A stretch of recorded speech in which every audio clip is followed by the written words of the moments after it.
This video that you're about to see, it's a little disturbing, and it's about Emmett Till, 14 years old. 14 years old. That's somebody's child. That's somebody's son. Beat to death, based off of a false accusation by a Caucasian woman.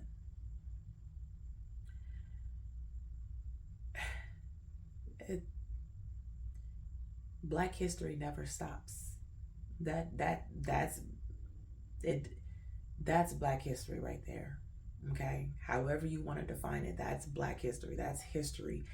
It's another reminder of what African Americans went through just because the color of our skin. And it still is going on to this day. I visited the National African American Museum in Washington, D.C., and they actually have a spot that's dedicated just to Emmett Till, and it's a bunch of photos and everything of how he looked in the casket. And when I was there, I could not bear to even go and look at it. I didn't want to, but take a look at this. But yeah, it's sad. It's sad.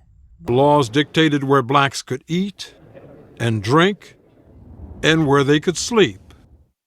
But Emmett Till wasn't from the South. He was from Chicago and just visiting relatives in Mississippi in August of 1955 when his nightmare began. Emmett's 16-year-old cousin traveled to Mississippi with him, Wheeler Parker Jr., now 65 years old. He loved pranks, he loved fun, he loved jokes, he just was there in the center of everything. He's kind of a natural-born leader. Why would that be a problem? In Mississippi, why would it be a problem? Did anybody say, look, here are the do's and the don'ts about going to Mississippi. You do this, you don't do that? Oh, yes, that's routine. You're always prepared to go to Mississippi to stay alive because, once you got to Mississippi, you had no protection under the law. For Emmett Till, the trouble started here, at Bryant's Meat Market and Grocery Store in Money, Mississippi. The store was owned by a white couple, Roy Bryant and his 21-year-old wife, Carolyn, who was behind the counter the afternoon that Emmett Till and his cousins came in to buy some candy. As he was leaving the store, Emmett Till whistled at Carolyn Bryant, and she went to get a gun. Simeon Wright, Emmett Till's cousin who lived in Mississippi, was 12 years old on that day. We ran, we jumped in the car, and we got out of there. Just because he whistled? Oh, yes. It's like if you're a kid, you throw a rock and break a window, you don't hang around to see what's going to happen. Emmett Till and his cousins raced home that day and hoped nothing would come of what Emmett had done. But 3 days later, Carolyn Bryant's husband Roy and his half-brother J.W. Milam went looking for Emmett Till in the middle of the night and found him and his cousins at the home of Reverend Mose Wright, Emmett's late great-uncle. Emmett Till and Simeon Wright, Mose Wright's son, were asleep together in one room. I woke up and I looked, I saw two men standing over the bed with one had a gun, which was J.W. Milam. I saw Roy Bryant. They ordered Emmett to get up and put his clothes on. And my mother was pleading and begging with him not to take him. My dad was pleading with him. And my mother then at that time offered to give them money to leave Emmett alone. And Roy Bryant kind of hesitated, but J.W. Milam, he didn't hesitate at all. I'd have been scared to death. Not only afraid, but there was a sorrow, a sadness over the whole house. Looked like you could cut the grief in the house. Because after they left, no one said anything hardly.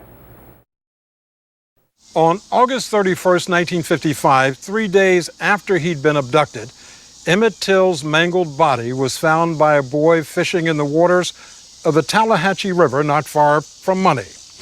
His body had been weighted down by a 75-pound fan from a cotton gin attached to his neck by barbed wire. He'd been badly tortured. An eye was detached, an ear cut off, and he appeared to have been shot in the head. The local sheriff, H.C. Strider, a plantation owner and ardent segregationist, tried to have the body buried immediately, hoping no one in the outside world would ever find out what happened to Emmett Till. But Emmett's mother, Mamie, battled with Mississippi authorities and was able to have her son's body returned to Chicago so she could identify him before she buried him. I looked at his teeth because I took so much pride in his teeth. His teeth were the prettiest things I'd ever seen in my life, I thought. And I only saw two. Well, where are the rest of them? They'd just been knocked out. Some 50,000 people, nearly all of them black, turned out for Emmett Till's funeral. Mamie Till ordered the funeral director to place her son in an open casket and permitted this shocking photograph of Emmett's corpse, which was seen across the country. I said, I want the world to see this. Because when people saw what had happened to this little 14-year-old boy, they knew then that not only were men, black men, in danger, but black children as well. The same day that Emmett Till was buried, Roy Bryant and J.W. Milam were indicted on charges of kidnapping and murder. Their trial was held in the small Mississippi town of Sumner, billed as a good place to raise a boy. The star witness was Emmett Till's late great-uncle, Mose Wright, who bravely stood up in the courtroom and pointed his finger at Milam and Bryant as the ones who had come to his home and abducted Emmett Till at gunpoint. Another key witness was an 18-year-old sharecropper named Willie Reed, who said that on the morning after Emmett Till was abducted, he saw Emmett on a truck with 6 people: Roy Bryant, J.W. Milam, 2 other white men, and 2 black men who worked for Milam.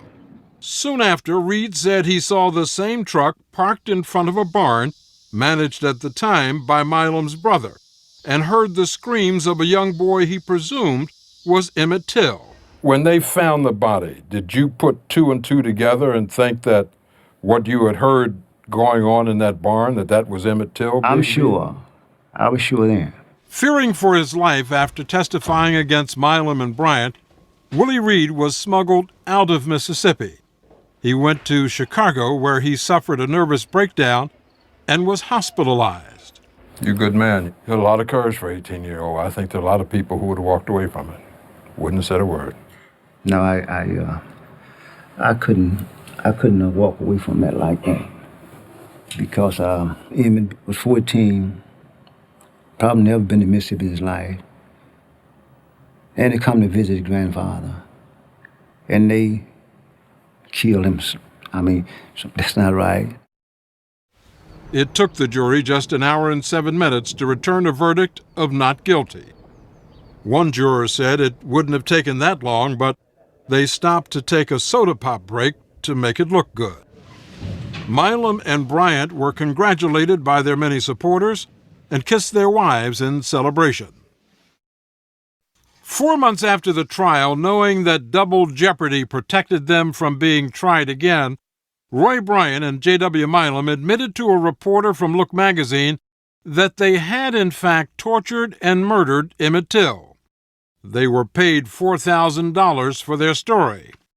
Emmett Till's family has had to live with that for nearly 50 years, that his killers confessed and nothing ever happened to them. J.W. Milam and Roy Bryant confessed that they killed Emmett.